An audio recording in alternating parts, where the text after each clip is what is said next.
मेरे बेटे की स्कूल में एक बहुत इंटरेस्टिंग टिफिन का फॉर्मेट है। तो जैसे टिफिन में क्या बनाना है is a big question for most mothers. रोज अब नया क्या, या रोज ऐसा क्या जो बच्चों को अच्छा लगे। तो मेरे बेटे के स्कूल में ऐसा सिस्टम है कि रोज टिफिन नहीं भेजना पड़ता। हर दिन एक घर से खाना आता है, लेकिन पूरी क्लास के लिए आता है। वाह। तो क्योंकि मतलब पूरी क्लास एक जैसा खाना खाएगी? पूरी क्लास एक बहुत जैसा खाना सुंदर। खाती है। तो क्योंकि क्लास में 22-23 बच्चे हैं, तो आपका टर्न मानो महीने में एक बार आता है, 22 वर्किंग डेज के हिसाब से। तो महीने में एक बार ही आपको खाना बनाना है, लेकिन जब बनाना है तो 25 लोगों का खाना बनाना है, क्योंकि टीचर हेल्प सारे वही खाना खाते हैं।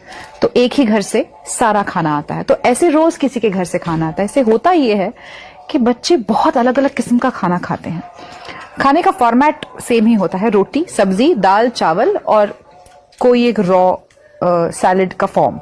फिर आप रायता भेजो, कचुम्बर भेजो, जो भी आपको भेजना है, ये फॉर्म होता है। अगर गर्मी में खाना भेजा जा रहा है तो उसके साथ आप एक छाछ या ऐसी कोई चीज ऐड कर सकते हो। लेकिन रोटी सब्जी दाल चावल तो फिक्स फॉर्मेट है। पर रोटी सब्जी दाल चावल में ही इतनी वैरायटी है अलग अलग घरों में, क्योंकि कोई मैंगलोर से है, कोई पंजाबी है, कोई कश्मीरी है, कोई गुजराती है, मैं महाराष्ट्रियन हूं।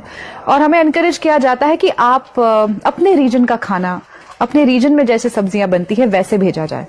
तो कबीर इतनी इंटरेस्टिंग और अलग अलग चीजें खाता है क्लास में, और ये बहुत इंटरेस्टिंग। उसका वेरिड कल्चर पे इंट्रोडक्शन भी हो रहा है। इंट्रोडक्शन भी हो रहा है। बेस्ट पार्ट इज कि सब बच्चे एक जैसा खाना खा रहे हैं। तो वो नहीं कह रहे यार उसके तो उसके यहाँ से कटलेट है, मेरे यहाँ से तो सिर्फ पराठा, और वो वहां भी एक क्लास आ जाता है ना। जिसके घर से खाना आता है वो बच्चा स्पेशल होता है, उसको कुछ प्रिविलेजेस मिलते हैं।